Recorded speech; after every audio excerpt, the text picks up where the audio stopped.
Informe.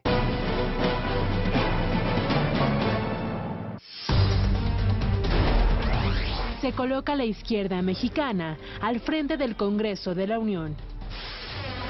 Presenta el gobierno capitalino plan para incrementar el salario mínimo. Estoy convencido que podemos construir una trayectoria hacia la recuperación del salario mínimo si hacemos el planteamiento como se ha venido desarrollando de manera coherente, con iniciativas públicas, técnicas y por supuesto jurídicas. Senadores del PRI y Verde Ecologista realizan su quinta reunión plenaria. Queremos al gobierno eficiente, queremos al gobierno eficaz que implemente las reformas que a través de 2 años hemos podido sacar en el Senado de la República y en la Cámara de los Diputados. Ucrania denuncia invasión militar rusa. Yihadistas ejecutan a decenas de soldados sirios. Paro nacional en Argentina suspende y retrasa vuelos. ¿Qué tal? Muy buenos días, bienvenidos al Primer Café. Yo soy Ana María Salazar, Raimundo Rivera Palacio. Viernes, pero para qué, ni ponernos tan contentos, ¿eh? Hay mucha información. No, tampoco. Ah, bueno, pues, tampoco. Se ha ido tan Despierta, Raimundo. Se ha ido tan rápido el año y el sexenio que Oye, ya feliz San Valentín, ¿eh? Eso pensé sí, también. Bueno, pues es que ya el próximo lunes está entregando el secretario de Gobernación, Miguel Ángel Osorio Chong, el segundo informe de gobierno del presidente Enrique Peña Nieto. Ya está circulando en la prensa que el gran anuncio del informe será la construcción de un nuevo aeropuerto. Es todavía una especulación informada derivada de algo que dijo el secretario de Comunicaciones, que lo vamos a ver en el PAI informativo, pero se empieza a crear expectativa porque ya entramos realmente al segundo tercio del gobierno, que es un segundo tercio muy importante porque viene 2 cosas relevantes. La consolidación de las reformas, que es mucho más difícil que la propia aprobación de las reformas, porque esto requiere muchísimo trabajo, mucha inversión de capital político, pero ahora requiere el doble del trabajo porque tú puedes tener todo tu super automóvil y que no pueda empezar a caminar, entonces sí va a haber un problema. El problema es hasta más básico, hay que convencerle a la gente que se suban al automóvil. No es un asunto de la gente, es un asunto mucho más complejo, que ahorita lo vamos a ver rápidamente en el PAI informativo, pero la información en el mundo tiene que ver con Ucrania y con Rusia. Ayer se dieron a conocer imágenes de satélites de la OTAN donde sí se muestra tropas rusas operando dentro del territorio ucraniano. Esto generó una respuesta inmediata del presidente Obama, que no llegó al punto de decir vamos a empezar a enviar tropas. No estamos todavía no va a haber una guerra mundial por esta razón, eso está clarísimo, mucho menos una guerra nuclear, que nadie se asuste o que tampoco cruce los dedos pensando que esto lo va a beneficiar. Lo que sí hay es una guerra interna en Ucrania, apoyada por los rusos. Pero varios editoriales sí van, hay uno en el Washington Post que se pregunta literalmente, ¿vamos a la guerra otra vez? Y posiciones muy duras. Digamos, el título de una de estas editoriales del Washington Post es si el este no debe de hacer que Putin pague su agresión, tal cual, con una posición muy... Obama está planteando más sanciones económicas. Aquí el problema es que la Unión Europea tampoco puede ir muy a fondo, porque depende mucho del dinero ruso y del gas ruso. Ayer nada más, o en las últimas 24 horas, murieron 10 soldados ucranianos en combates con los rebeldes ucranianos prorrusos, y en lo que llevamos este año de conflicto, que son 6-8 semanas, ya van 2.593 muertos. O sea, sí hay una guerra en el noreste de Ucrania que no se quiere reconocer como una guerra. Y sí empezó a afectar a las bolsas desde ayer. ¿Sí empezó a haber las bolsas una europeas y asiáticas. Sí. Las bolsas de Estados Unidos no. Todavía no. Porque las bolsas de Estados Unidos reaccionaron al anuncio, a la revisión de la tasa de crecimiento de 4 a 4.2% para este año. Muy buenas noticias para México. Muy buenas noticias, marginales todavía, pero buenas noticias porque sigue creciendo.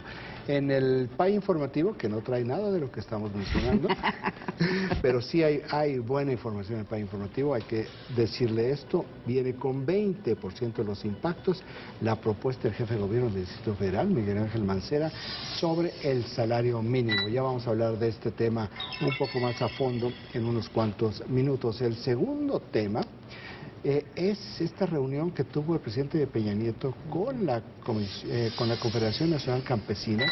El sector agrario del PRI, que lo resume la Confederación Nacional Campesina, está en este momento aliado con todas las fuerzas agrarias de todo el país, las que responden al PRD, las que responden a otro tipo de organizaciones más radicales, porque siguen teniendo temor sobre la propiedad de la tierra durante en el momento en que se abra, que la reforma energética abra sus campos de cultivo o sus campos, que aunque no cultive nada, para la exploración. Entonces lo que les plantea el presidente Peña Nieto, el compromiso es que todo el sistema de contraprestación se va a hacer transparente. Esto es muy interesante porque hay algo que no se ha platicado, es de dónde viene el modelo mexicano de contraprestación, que no es expropiación. El modelo es, tú puedes entrarle, es una parcela y tú vas a ser parte de los beneficiados. No es de que yo te voy a comprar y te compro tu parcela en 10 pesos, pues bueno, está bien, 10 pesos, y eso que tú hoy vendes en 10 pesos, en 20 años podría haber sido 20 pesos o 30 pesos. Entonces, en lugar de expropiar, no van a comprar, no van a quitar tierras, te vamos a rentar y tú vas a ser parte del ingreso. Este modelo es un modelo mucho más justo. Es el modelo americano. Sí. En Estados Unidos todo es abierto, nada más que las empresas, ahí no fue el gobierno, las empresas vieron que era mucho más redituable incorporarlos como parte del negocio a los dueños de las tierras que simplemente comprarles la tierra. Entonces lo vieron porque es más justo, pero también al final del camino porque es mucho menos complicado para todos. Las negociaciones. Sí. ¿Se podría haber hecho este modelo en Atenco para el aeropuerto? En Atenco lo que se dio... No, digo, digo nada más... sí se podría haber hecho, pienso yo. El problema hubieras quitado algunos incentivos. No, es que enfrente de donde estaba el municipio estaban pagando a $7 el metro cuadrado. Y a los comuneros de Atenco le estaban pagando $3 el metro cuadrado. ¿Cuál era la diferencia? Ninguna. Entonces también los negociadores del gobierno de Vicente Fox se pasaron de vivos, ¿verdad? Entonces, pues por supuesto que iba a haber una reacción inmediata que después se politizó, complicó de una manera asombrosa. Pero el origen era legítimo y era este, ¿no? El origen, y podía haberse dado ese tipo de modelo. Con el tercer tema con 17% de los impactos es algo también insólito. Histórico en este sistema abierto, porque por primera vez representantes del mismo partido político de oposición presiden la Cámara de Diputados y el Senado. También de esto vamos a hablar en unos momentos más, porque esto es una, creo yo, gran jugada política del PRI, ¿verdad? 16% de los impactos, que es el siguiente tema. El secretario de Gobernación, Miguel Ángel Osorio Chong, estuvo ayer en la plenaria de los senadores del PRI en Veracruz. El discurso del secretario es: vamos a aprobar las reformas, se aprueban las reformas en una crisis política, ¿verdad? Pero fue muy interesante que dijo: el presidente no gobierna en función de las encuestas. Es la primera posición oficial en ese nivel sobre el tema de la popularidad del presidente en las que se encuestas. reconoce de manera implícita. Exactamente. Y otra frase que hace referencia a algún artículo que referimos aquí, que es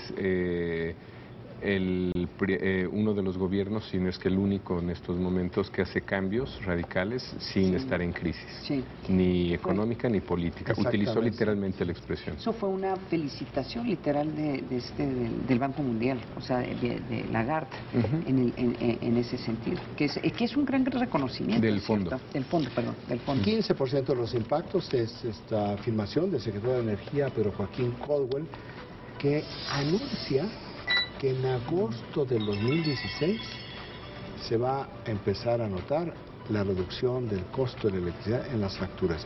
Es también la primera vez que le establecen la fecha mágica de cuándo los consumidores mexicanos van a ver reducción en sus tarifas eléctricas. Ya vamos a ver esta información porque también es muy relevante. No es nada sexy, pero es fundamental lo que se está planteado, lo que se planteó ayer en el sector considerando que van a estar en la antesala de las elecciones. Ya lo había dicho el director de la Comisión Federal de Electricidad, ¿no? Enrique Ochoa, que lo entrevistamos. Y pues él lo corrobora cada vez que puede, ¿no? 2 años. 14% de los impactos es el secretario de Comunicaciones y Transportes, Gerardo Ruiz.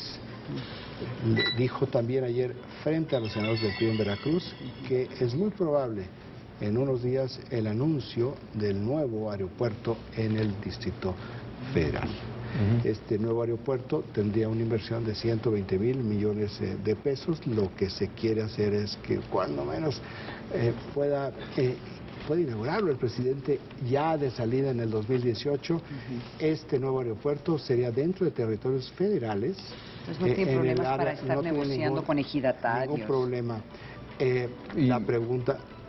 Y tú referías el otro día que tiene que ver también con cambios tecnológicos, ¿no? Exactamente, la pregunta es por qué no lo hizo Fox si hay espacio. Hay 9 kilómetros de donde está el aeropuerto actual, hay 9 kilómetros más de terrenos federales.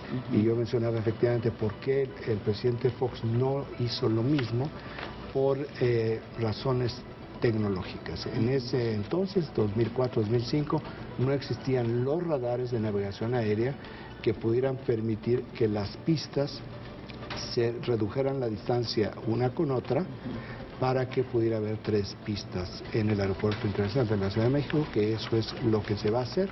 Y hay que ver cuál es finalmente el modelo por el cual se van, pero la idea original es que las actuales terminales del Aeropuerto Internacional de la Ciudad de México pase una a ser un centro comercial y pase la otra a ser un campus universitario, posiblemente de la UNAM. Entonces, lo que vendría con el aeropuerto no es únicamente abrir la posibilidad a esta ciudad y a esta zona del país, no en el norte, esta zona del país, de que puedan venir nuevas inversiones que en aquel entonces se fueron porque no había buenas comunicaciones aéreas por la saturación del aeropuerto, y la otra es detonar un nuevo polo de desarrollo en el oriente de la Ciudad de México que bien lo necesita.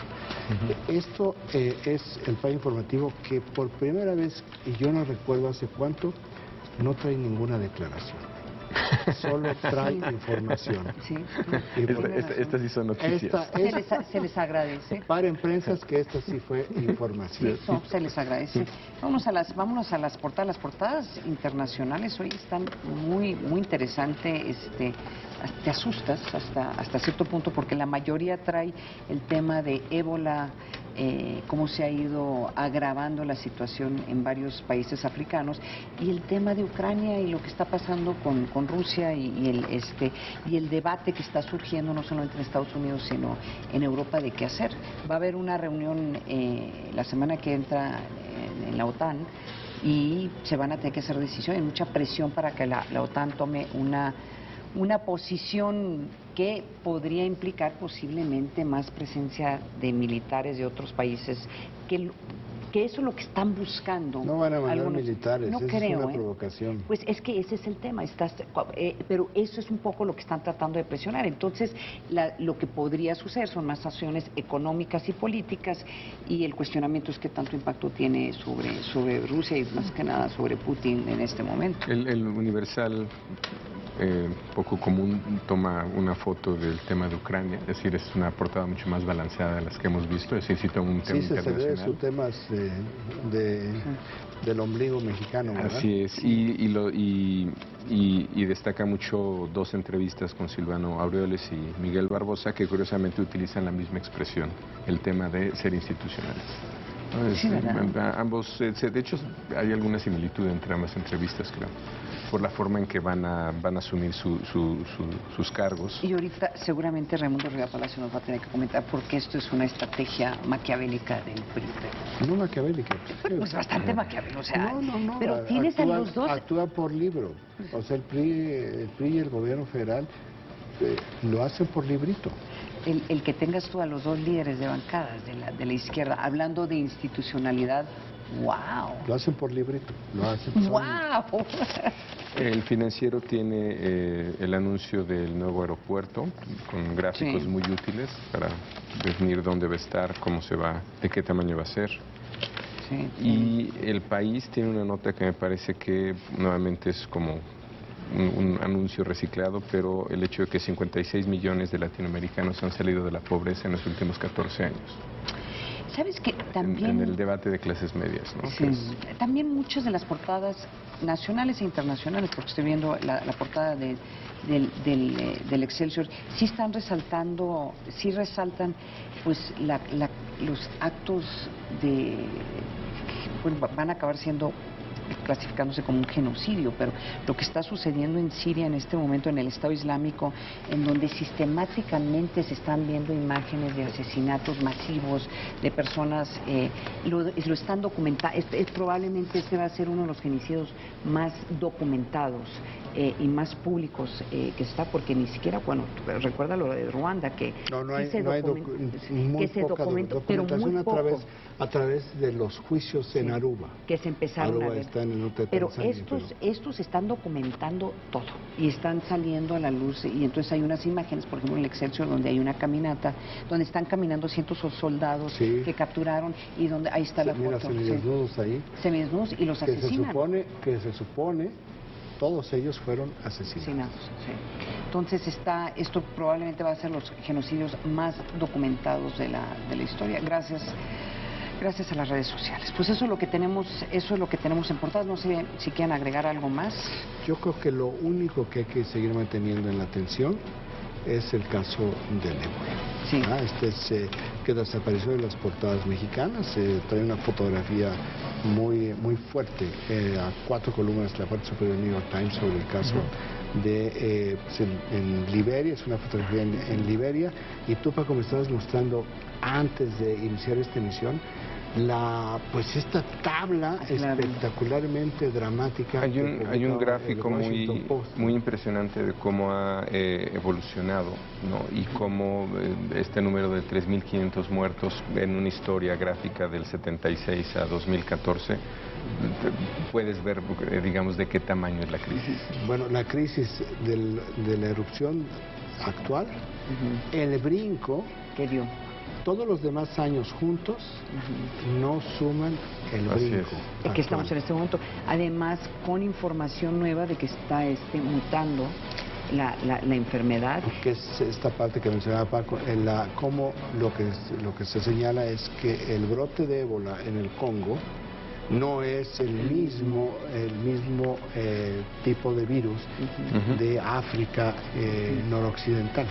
Y están empezando a surgir ya voces que están llegando a un tono casi de pánico de lo que está pasando, ¿sí? De las ONGs, de algunas de estas organizaciones multinacionales, y sobre todo el cuestionamiento, como tú tienes estos brotes en diferentes países, o sea, no es en una región, están surgiendo en diferentes partes de África, los recursos que se necesita, no solamente para tratar a los enfermos, de salvar los que se puedan salvar, sino asegurar que la población tenga agua, comida y tratar de controlar el movimiento de personas. Entonces va a ser, yo creo que va a ser uno de los temas que vamos a estar analizando y discutiendo también la semana que entra. Nos vamos, mira, aquí tenemos, no sé si podemos ver simplemente para ilustrar lo dramático de lo que está pasando en este momento en África, ¿no? A ver si nos pueden dar a ver, Está impresionante. ahí está.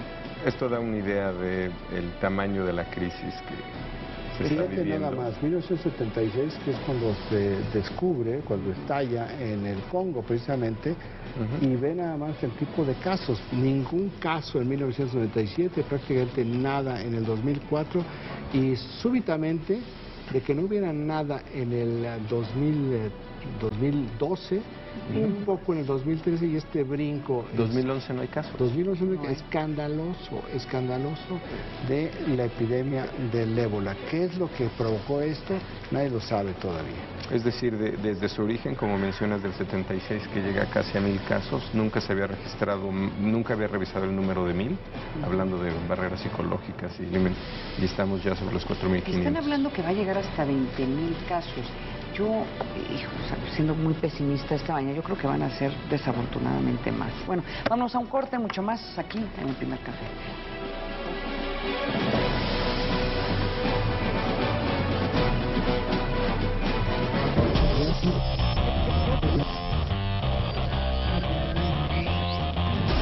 Arrancó la jornada Educación Vial para Motociclistas en Atizapán de Zaragoza.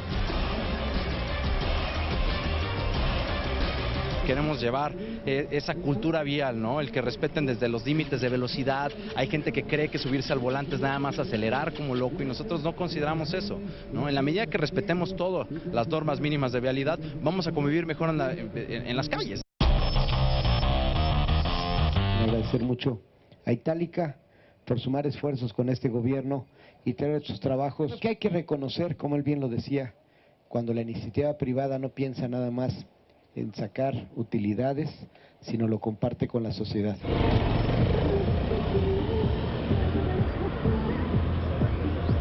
Se trata de un evento itinerante que promueve la empresa Itálica en diferentes municipios con el objetivo de fomentar la seguridad y la cultura vial, tanto en conductores como peatones. En esta ocasión, se montaron carpas y pistas a un costado de la explanada municipal, donde niños y adultos reciben un curso teórico práctico. Abajo, aquí tenemos algunos modelos, la distancia. Cuando está la luz roja y tú vas en tu moto, ¿qué tienes que hacer? Pararme, Cuando está la luz verde, seguir oye, ¿y dónde te tienes que parar? ¿En las cebras peatonales o atrás de las cebras peatonales? atrás. Expertos instruyen a los participantes en temas de mecánica básica y medidas de seguridad. Cómo manejar, los reglamentos, evitar accidentes, rebases a la derecha, respetar las líneas de los peatones, los señalamientos. Explicaron los tipos de casco, cómo se deben de usar, me dieron consejos de seguridad como la ropa. En la medida que entiendan al motociclista, no importa que tú seas un conductor de transporte público o vehículo particular, si tú conoces lo que es vivir la motocicleta en la vialidad, la vas a respetar y viceversa. La motocicleta ofrece muchas ventajas, entre ellas su bajo consumo de combustible y una mayor fluidez del tráfico en la ciudad. Y me gustó mucho. Creí que era muy pesada, pero no. Ya tenía el interés, pero igual nunca me había subido a una moto y ya me decidí a comprar una. Después del curso, motociclistas, automovilistas y peatones entienden que deben respetar las normas viales, porque la seguridad es primero. Miguel Arzate, Proyecto 40.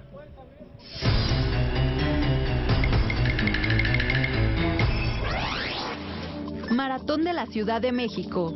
Participarán 20,000 personas, provenientes de 27 países. El dato útil para comentar en el café.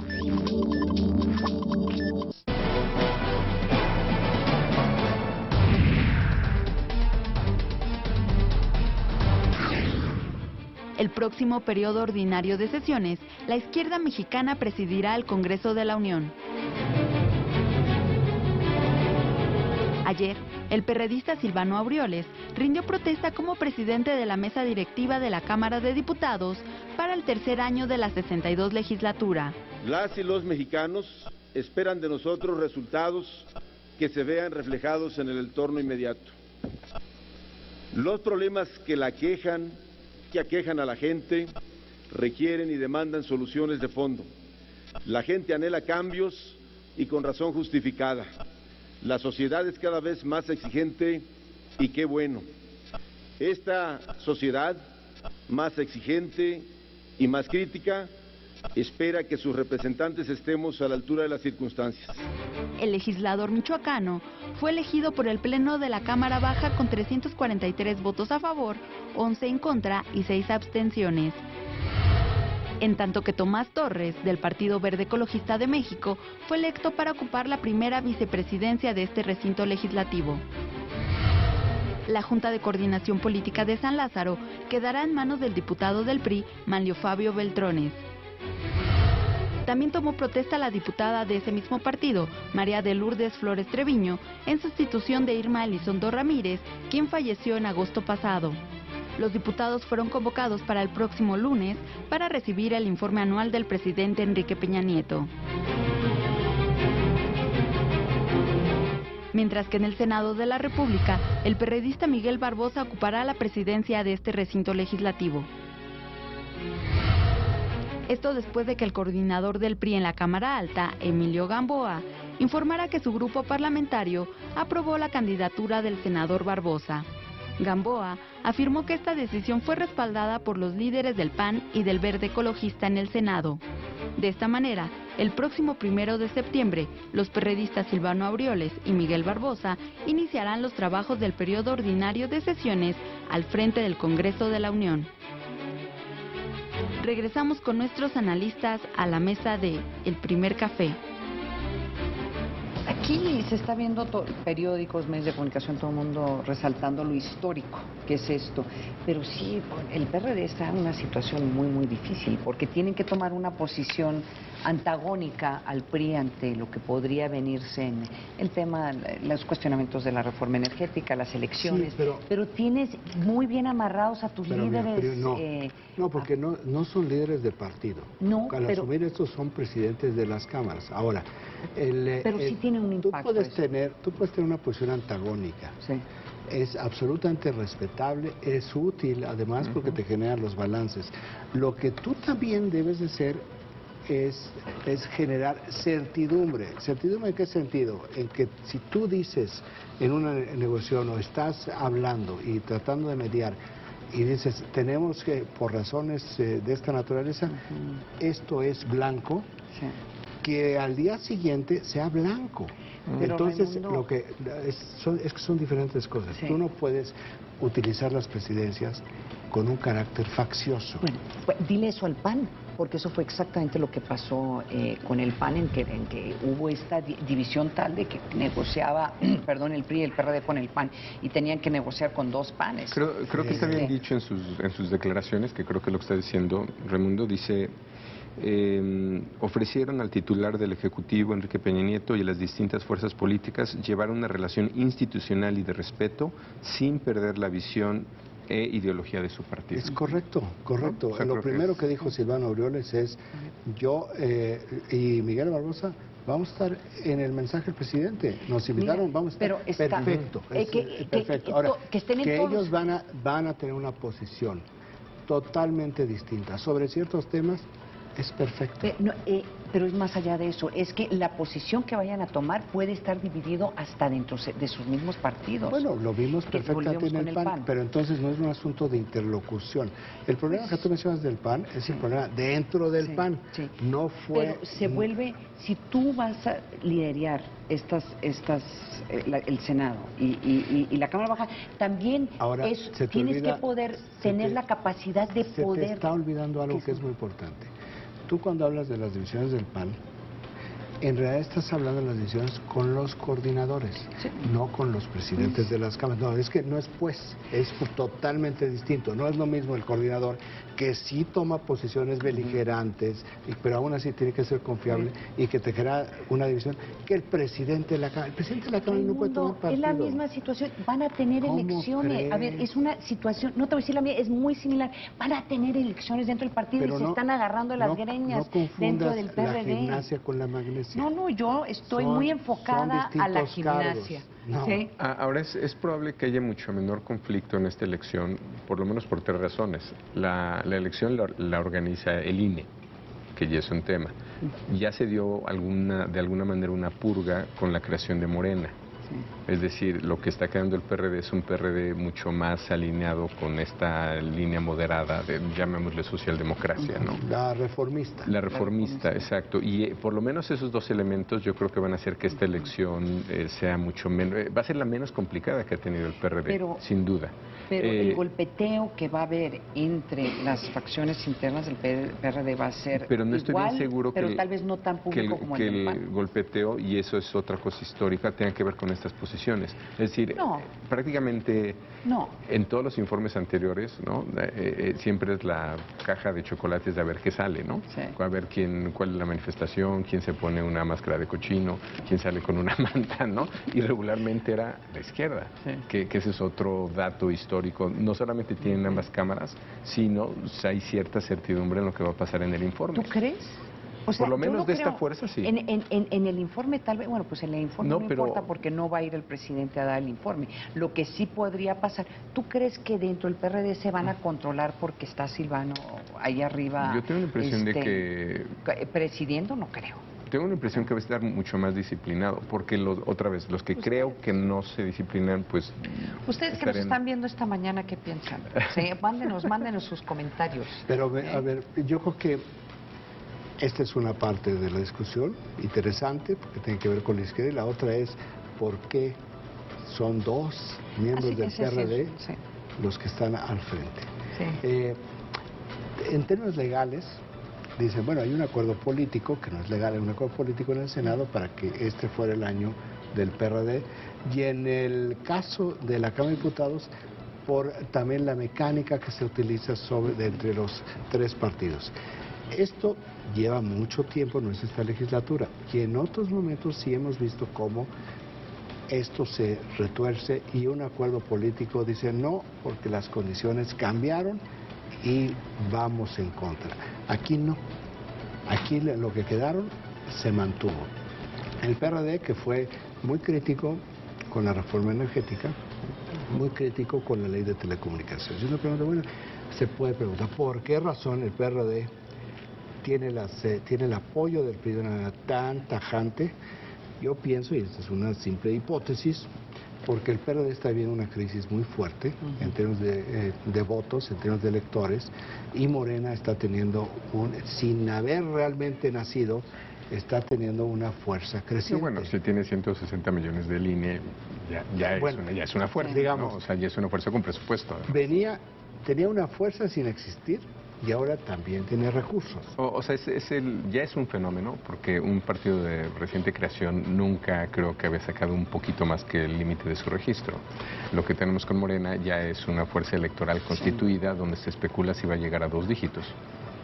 Bueno, si baja de 2 dígitos, bueno, ya está ya cercano. Si sube a 2 dígitos, si sube por más del 10%. Sí, más del 10%, claro. Y es muy probable. Que se puede ir al 12%. O sea, imagínate una fuerza que nace. Entonces, aquí el gobierno y el PRI tiene frente a la izquierda a la que es reformista parlamentaria, que aquí están sus dos principales ejemplos, y a la izquierda social, que es la que representa a Manuel López Obrador, que es más antisistémica. Entonces, mi hipótesis es que este es un apoyo indiscutible a la izquierda parlamentaria, de tal manera que puedan llegar al proceso electoral del próximo año con mejores posibilidades frente a Morena, y que no Morena se empiece a absorber al PRD. Pero a ver, Raimundo, el problema para el PRD es exactamente eso. La gente que vota por el PRD o la izquierda mexicana que estaría interesados en votar por el PRD en las siguientes elecciones, cuando ven este tipo de relación, que es lo que le va a sacar Morena, ya ves, es lo que le quita votos al PRD. Hay un voto duro antisistémico que sí piensa como tú, pero hay otro voto. Yo soy antisistémica. Hay otro voto que va por otras vías. Hay otro voto que prefiere que exista una relación de otra naturaleza con el gobierno, porque eso representa beneficios presupuestales. Tenemos el caso de Tabasco recientemente. con la ley energética. ¿Por qué el gobernador Arturo Núñez del PRD, muy cercano de Andrés Manuel López Obrador, habló con los legisladores, dijo, esto conviene al Estado, y por eso votaron? Porque estaba pensando en los tabasqueños, no estaba pensando en la macropolítico el voto de la Ciudad de México en algún el voto de la Ciudad de México tiene mucho que con eso. Pero a final de cuentas hay un voto, yo creo que bastante interesante, anti-PRI todavía. Entonces, si eres antisistémico y contra las tres principales fuerzas electorales, que incluye al PAN y al PRD. Pero sí hay un voto anti-PRI. Y ese voto anti-PRI va a votar si ve que el PRD se le percibe que está muy cercano al PRI o que no le está haciendo la oposición al PRI públicamente que debería estar haciendo, les va a costar. Ahora, depende, porque finalmente la consulta, la primera y la menos discutida, que es la energética, esa sigue, digo, en spots, se lo escuché en el radio saliendo de este programa, y están a todo. Y va a seguir, y eso marca una diferencia, y está firmada PRD.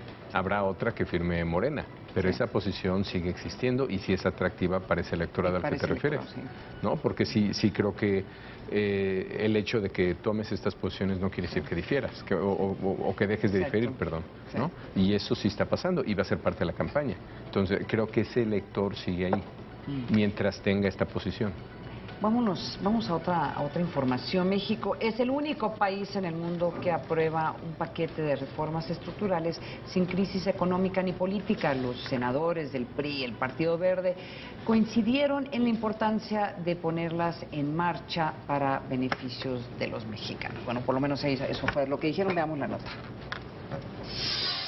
Rumbo al siguiente periodo ordinario de sesiones en el Congreso, los senadores del PRI y Partido Verde realizan en Veracruz su quinta reunión plenaria, en la que definirán los temas de su agenda legislativa. Entre estos estarán el combate a la corrupción y el bullying. El coordinador de la bancada del PRI en la Cámara Alta, Emilio Gamboa, señaló que el presidente de la República, Enrique Peña Nieto, no gobierna para ser popular, sino para que a México le vaya bien. En otro tema, reconoció que el perredista Miguel Barbosa tiene el apoyo de su bancada para ser próximo presidente de la mesa directiva del Senado. Sobre las reformas, Emilio Gamboa dijo que con los secretarios de despacho abordarán la forma en que habrán de aterrizarse.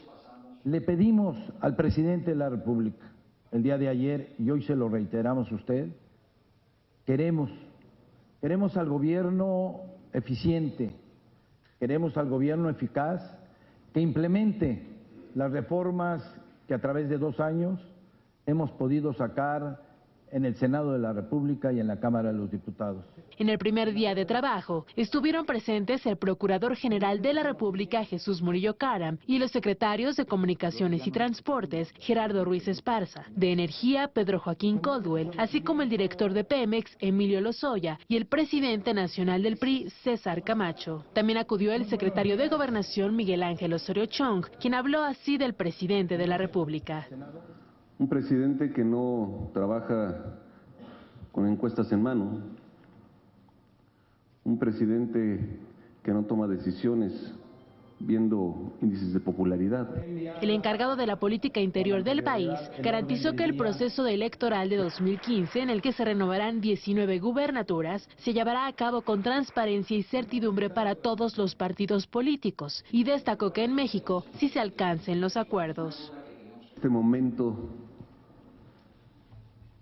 en la vida de las naciones en las que hay necesidad de acuerdos y en los que no se están logrando en la mayoría de ellos, prácticamente ninguno. Y ha sido tal la hazaña que, por ejemplo, representantes del Fondo Monetario Internacional situaron a México como el único país en el mundo que logró un paquete de reformas estructurales sin la presión de una crisis económica. Así se dijo. Y yo agregaría, sin el espectro de una crisis política. El anfitrión de la plenaria fue el gobernador de Veracruz, Javier Duarte, quien destacó que las reformas alcanzadas harán de México un país más competitivo.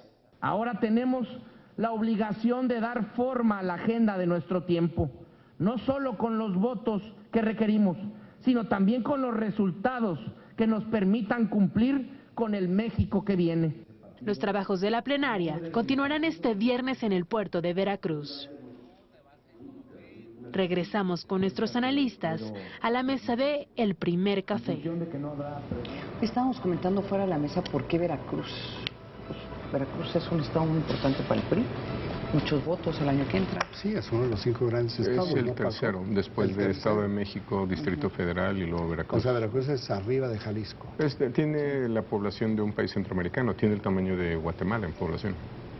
Sí, por eso ese tipo de plenarios no lo haces en Aguascalientes. Pero, ¿qué les parecieron los comentarios? ¿De quién? ¿Tuyos o del secretario de Gobernación? No, pero el del secretario de Gobernación, interesante. Yo creo que el secretario de Gobernación, desde mi punto de vista, ha tenido la mejor semana política en términos de pronunciamientos. Creo que ya dejó atrás los discursos de seguridad y que está asumiendo su papel de jefe político, porque mira, dice una cosa interesantísima sobre la parte de las encuestas. A ver, Paco, yo tengo la pregunta. Si el presidente hubiera atendido a las encuestas, ¿tendría reformas? Claro. Sí, es una... Ahora, creo que también, digamos, si ponemos el número de 46 o, digamos, 44, el promedio debe estar en un polo false alrededor de eso, en realidad no es tan bajo. No, no es nada bajo. Para los estándares mexicanos psicológicos... Para los estándares es un problema que está abajo de 50, no, pero el número cuando estás arriba de 40 en el mundo, estás perfecto. De hecho, recomiendan, no te pases de 50 para que el resto se reparte entre todos y que no te caiga todo. Pero mira, ¿a dónde voy? Yo siempre me acuerdo de ti que dices, el único dato estable desde que hay mediciones y memoria es 80% de los mexicanos contra cualquier reforma petrolera, cualquier reforma energética. Tú me lo has dicho no sé cuántas veces, es lo único que nunca cambia, todo lo demás cambia. Entonces, y aún así pasaron las reformas. No, por eso es una reforma de congresos, de cámaras. Por eso pregunto, si el presidente hubiera visto esta encuesta, pues ni loco que lo hace, si están pensando. Aquí por eso hablamos mucho de cómo se invierte el capital político. El problema que está teniendo el presidente es que casi todas las encuestas, creo que con la excepción de uno, no está teniendo el recibimiento que debería de tener, ya sea porque no lo explicaron muy bien o porque la gente no cree en estas yo estoy de acuerdo con lo que dice Paco. 46, 44, 46%. Lo que pasa es que, bueno. de hecho, ese número se parece un poco al de economía. No sé si 2%, 2.7 sea mucho o poco. Si fuéramos europeos, estaremos felices. Sí. No, digo, sí, no, claro. no. Si fuéramos chinos, estaríamos en crisis, ¿no? Sí, pero aquí, pues, era la expectativa de nuestro feliz 5% de crecimiento o 7%. Sí. Creo que un poco las mediciones corresponden a eso. Es decir, Kirchner está en 30. François Hollande, ¿en cuánto está? ¿En 12 o está cuánto en 15, está? por ahí, 13. Hollande, el presidente de Francia. Obama está en 38. Sí. Que tampoco está tan mal con todas las crisis que tiene. Sí. Pero en realidad... Bush llegó a 32. Lo que pasa es que, realmente si analizamos en un cuarto de siglo, de Salinas para acá, salvo la crisis del 94-95, el error de diciembre, salvo ese evento, en México los presidentes están alrededor de 60. Claro, pero tienes a Putin a 70%, tienes a... En los sistemas cerrados. Sí, claro. Los sistemas abiertos tienen otro comportamiento. No me preocuparía a mí tanto el acuerdo presidencial. Me parece que a mí me preocupan reformas que hemos revisado, ¿no? De la educativa, ¿no? Es una reforma muy generosa, todo el mundo está de acuerdo y que no se perciban los beneficios, ¿no? No sé si ponerlo en términos de comunicación, que no está sencillo, pero es una medida de política pública muy evidente evidente y con beneficios muy claros. Bueno, esa tampoco el público la percibe como un beneficio concreto. La de telecomunicaciones, por lo menos en la parte de telefonía. Hay una parte ahí donde no me preocuparía tanto nuevamente el nivel de acuerdo, sino políticas públicas específicas que ya empiezan a mostrar sus beneficios que llevan alguna dirección y que esas tampoco la gente las esté percibiendo o les dé una connotación positiva. A mí eso me preocuparía más que propiamente el acuerdo presidencial. Lo que también se está escuchando y se escuchó también en la plenaria es de que ahora hay como una fase nueva, ¿sí? O sea, estamos ya, el gobierno va con un mensaje diferente y los objetivos son diferentes. Por eso me parece interesante la pregunta de Alexia Barrios, donde nos pregunta por Twitter o comenta por Twitter, muchos rumores y pocas quinelas sobre ajustes en el gabinete presidencial. Eso es de llamar la atención. Entonces la pregunta es si ante este nuevo mensaje parte de cambiar la percepción que tienen sobre algunas de estas reformas, tienes que cambiar a los secretarios. Los rumores no son noticia. No. De entrada. Entonces, que haya o no, pues está bien. Va a haber ajustes en el gabinete. En realidad no va a haber un ajuste, va a haber reacomodos porque se va a ver ya la elección del próximo año. Pero yo aquí juego triple contra sencillo a que 2 secretarios no se van a mover. El secretario de Gobernación y el secretario de Hacienda no se van a mover, no tienen por qué moverse. Si ellos son los que fueron encabezando la reforma, pues ellos tienen que terminar de consolidar la reforma. Pero podrían cambiar todos los demás. No sé tampoco, porque tú no cambias. Hay que recordar, cuando digo que operan por librito, hay que recordar lo que hizo Enrique Peña Nieto como gobernador del Estado de México. En toda su administración, digamos, en la primera parte de su administración, despidió a una sola persona por incompetente al año, a Miguel Rocati, que no sabía nada de medio ambiente. Los cambios que hizo a la mitad de su administración, todos tuvieron un propósito electoral, absolutamente todos. Y el siguiente cambio que hizo fue el del... El procurador. El siguiente fue como gobernador. El del, en ese entonces, vicealmirante Wilfredo Robledo, por el caso de Atenco. Y el siguiente y último cambio que hizo fue al final de su sexenio, fue el procurador Vaz, por el caso de la niña Pole. Son los 3 únicos cambios. Y si se fijan, todos los demás, los únicos cambios por razones relacionadas con su trabajo o en términos de desgaste público. Todos los demás cambios, que hubo muchos, todos tuvieron un propósito político electoral. Entonces, si la economía, si el decálogo de arranque, si el discurso, si las métricas y todo el tipo de modelo de este gobierno es como lo hicieron en el Estado de México, donde fue tan exitoso, dirán, ¿pero por qué fue exitoso? Bueno, porque es presidente, ¿no? Digamos, de hecho, dos datos nada más para sustentar lo que vas a decir. Peña Nieto fue más popular en el resto del país. Primero fue popular en el resto del país antes que en el Estado de México. Es decir, si ve las curvas de popularidad en el Estado de México, siempre fue de abajo hacia arriba.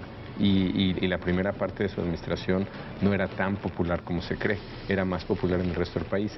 Y número 2, que es una lectura parcial, yo creo, del secretario de Gobernación, está hablando de estos niveles de aprobación, pero el nivel de preferencia por el PRI, que es parte de la ironía, sigue sobre 38 o 40 puntos. Es decir, puedes ignorar todas estas mediciones de acuerdo presidencial si tu partido está por lo menos a 15 puntos de la segunda fuerza electoral. Que ese es el otro elemento de, que no se menciona en este... Y todo lo que acabamos de decir, todo es público. Todo es público. Entonces todo el mundo puede ver y hacer sus propios cruces, sus propios análisis. Las quinelas. Oigan, nos tenemos que ir a un último corte del día de hoy, de este viernes de quincena. Regresamos. Sí,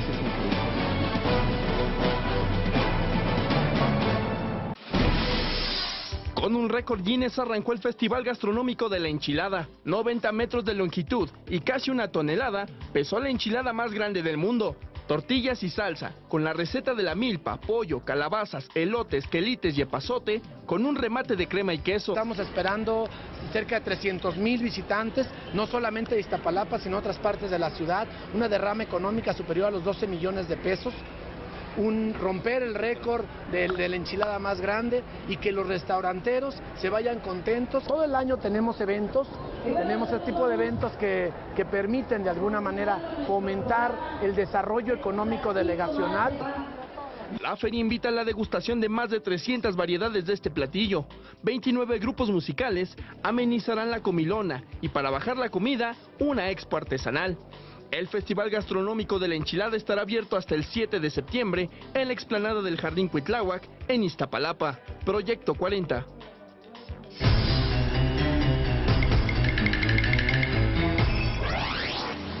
Maratón de la Ciudad de México.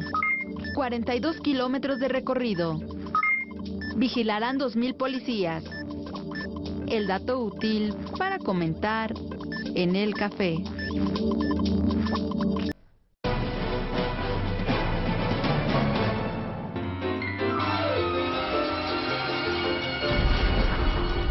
En estos últimos días ha habido de todo. Miren ustedes, los policías bien quitados de la pena allá en una playa de Manzanillo. Resulta que sin deberla ni temerla se pusieron a saquear un nido de huevos de tortuga para después arrojarlos descaradamente al mar.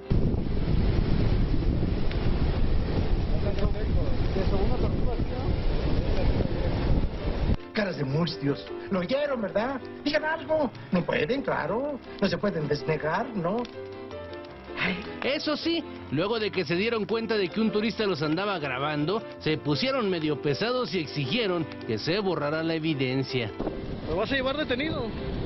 Te estoy filmando. A ver, llévame detenido, no estoy haciendo nada. Estoy con mi esposa, vengo de turista, no estoy haciendo nada.